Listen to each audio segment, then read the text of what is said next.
still have blue dye from doing the lawn.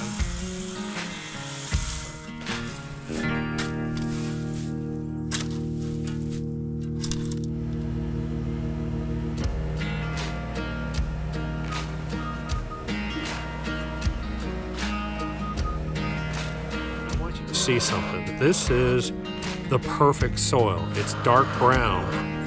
There's all kinds of white filament roots inside of it. It has this structure to it that is kind of sticky, glutinous almost. All the white fibrous hairs that are in here, that is an amazing soil structure right in here.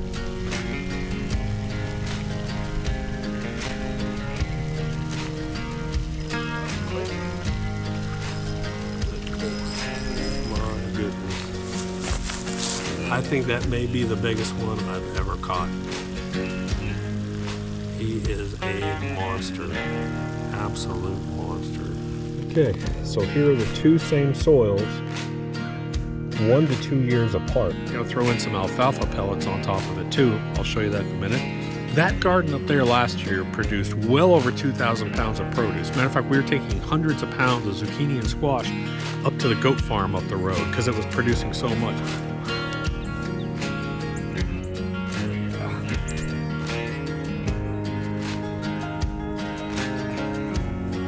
Maybe close to a new record. Can you see it? 150 degrees. 150 degrees. Holy cow. It's like hitting a rock.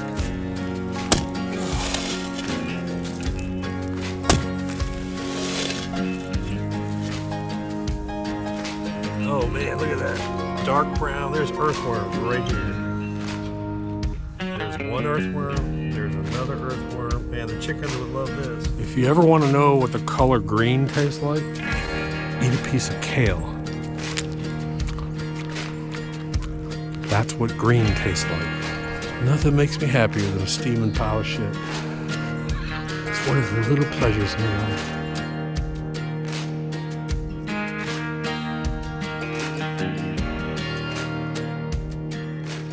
Well, here's a little tip for you. If you don't like to get cold and wet, don't buy a farm, don't get livestock, don't get chickens, because you got to go take care of stuff.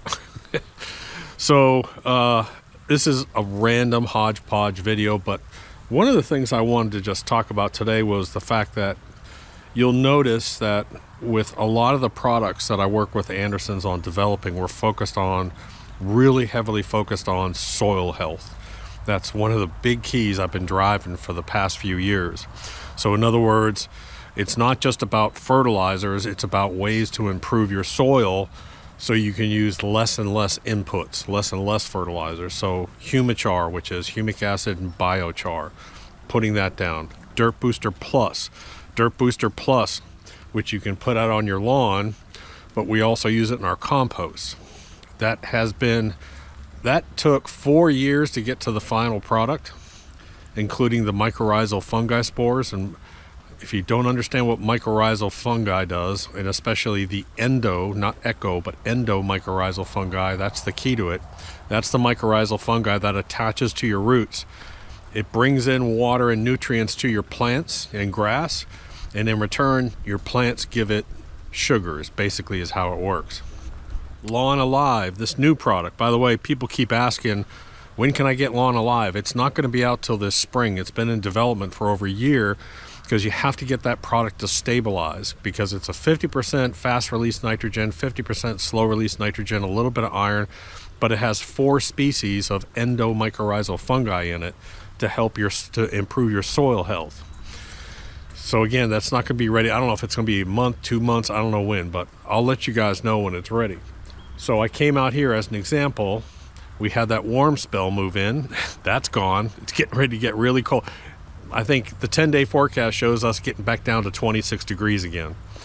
But I came out here, I put a light coat of PGF Complete, and then I sprayed Lawn Alive. And man, this stuff, I'm having to cut this every 48 hours when the temperature was up. Right now, we're kind of chilled out. So that's really what I want to focus on.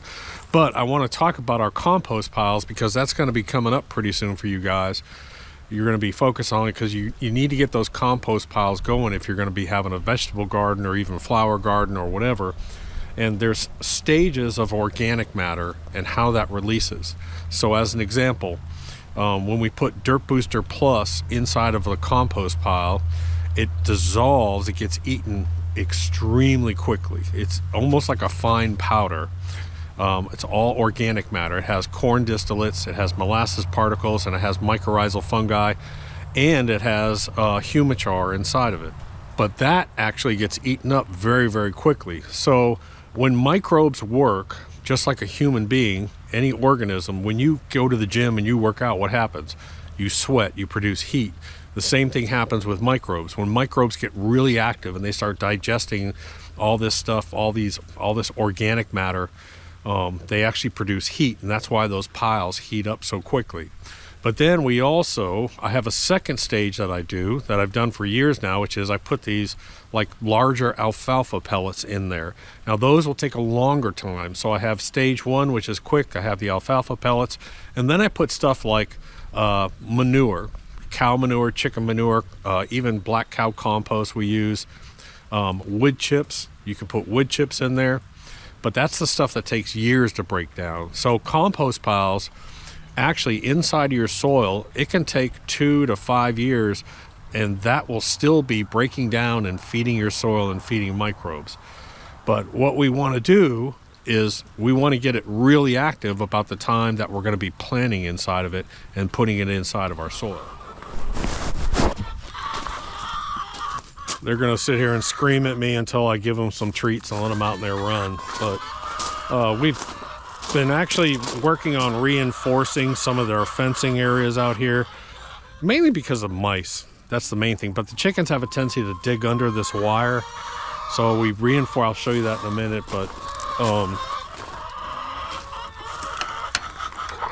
I'm also going to do a change on one of my doors, and I cannot talk over these chickens.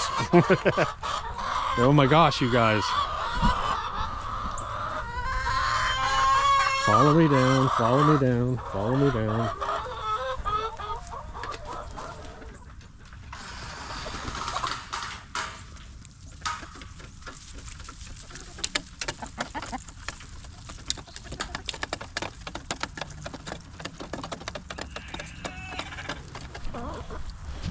So before I get over to the compost piles,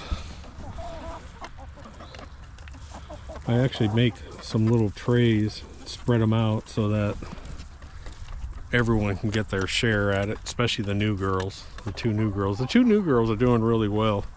So last week a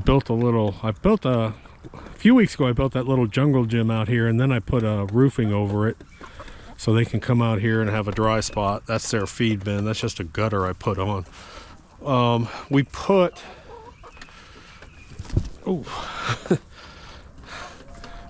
this door automatically closes every night at 7, but I was thinking, if I want to go away for a week or so and someone's going to come over here, they may not come over till like the afternoon.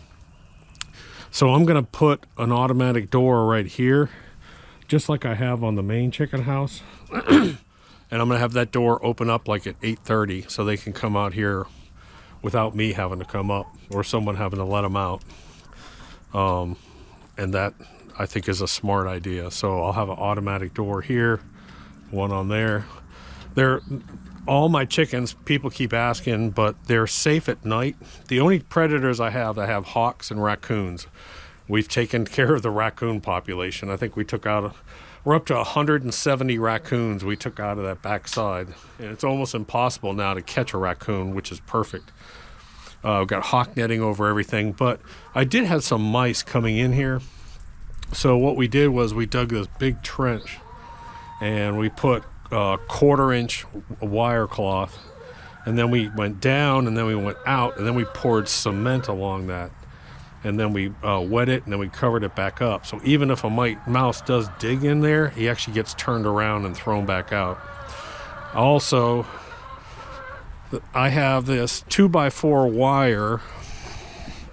I have this 2x4 wire that just goes to the ground, and they have a tendency to go under, stick their heads under and dig and dig. And so we actually came out with 1/2 inch hardware cloth, and same thing, we dug it in here about 1 foot down, but we didn't put concrete, and that just keeps them from going under that fence out there. So I think one of the rules that I think the majority of people that work on soil health can agree on is one of the key elements to healthy soil is roots.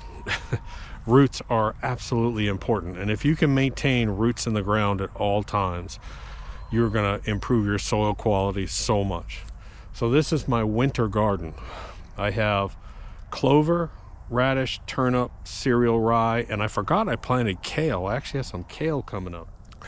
But I can come out here. The nice thing too is my girls are spoiled. Every day I can come out here and pull greens and give them greens along with their regular diet. But what we do is we leave established roots in our ground in between all of our vegetable rows. And for 2 years, we've tilled in extremely beneficial organic matter, humichar, biochar, dirt booster into these rows. And these rows, if I walk outside this garden and if I stick a shovel in the ground, at 6 inches, I'm going to hit hard pan that I have to get an axe to try and get through. These rows are unbelievable, the soil health.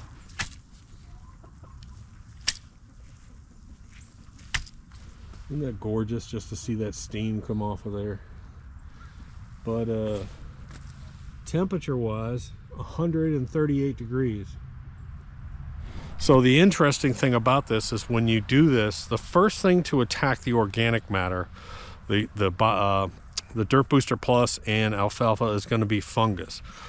Microbes can't really digest that stuff in the big form, so the fungus actually goes in there and starts to break it down.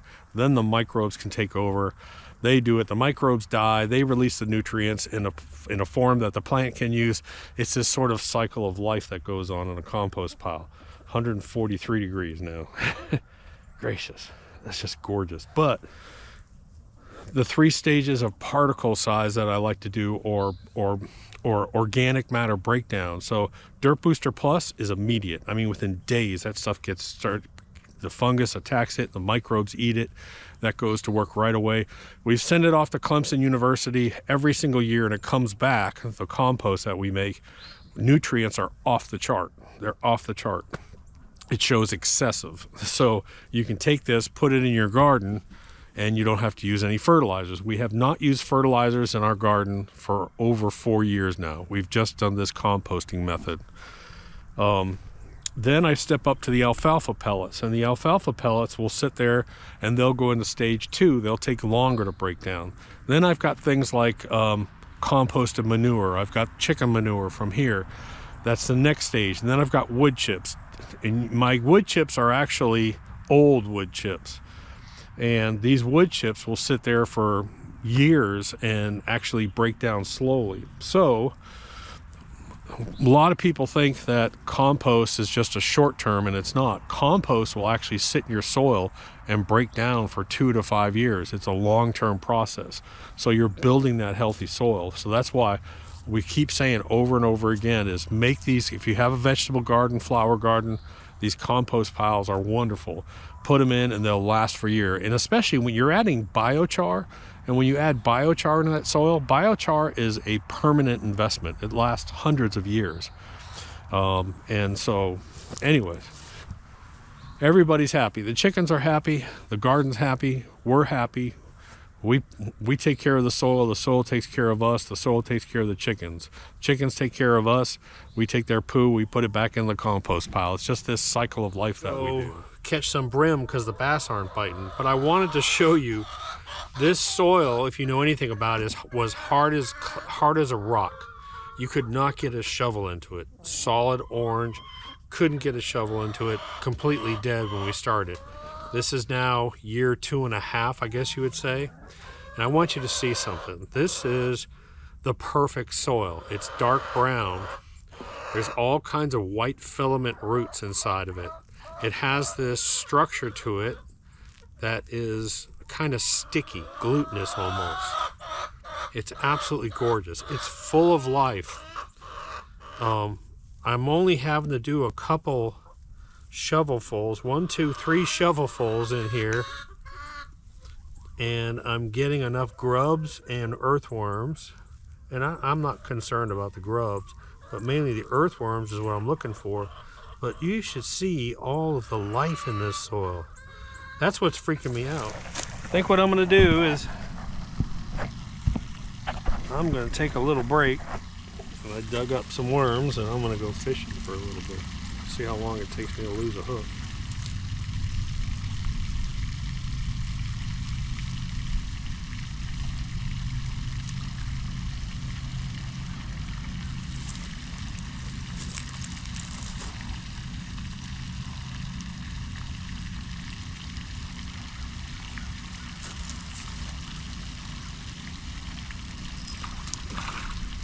That was quick.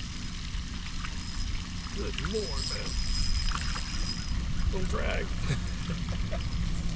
God, what a pig. Oh, good Lord. Look at the size of that beast. Look at the size of that beast. I can't even get my hand around him. Oh, I can't even get my hand around him. Oh my goodness. So the one thing we focus on is we focus on our soil health and we focus on our pond health, and that's what happens when you do that. Man, I know what Jeff would say. Jeff would say, man, I make a good sandwich right there. That is a monster bluegill. Holy crap. The bluegill's in here.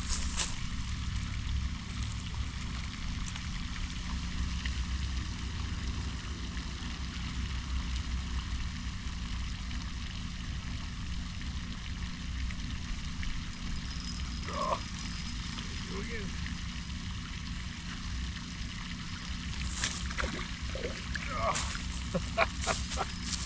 Dude, they're like a pound a piece. These things are monstrous. Look at them. Look at that fish. Holy cow. All right, be nice, be nice, be nice. Let me get my grub back too. Look at that. Dude, that is crazy. Look at that fish.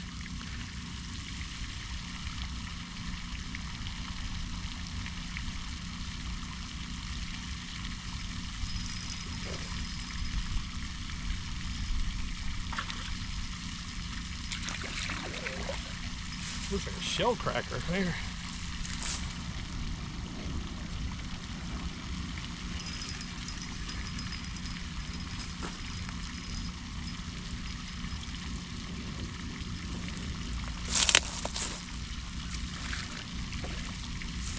That's a smaller one, but man, he's pretty. Look at that.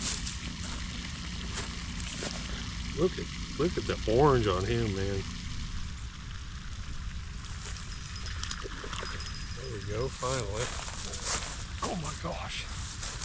I think that may be the biggest one I've ever caught.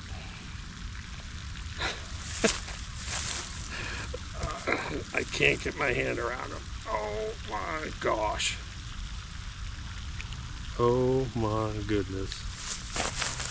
I think that may be the biggest one I've ever caught. He is a monster. Absolute monster.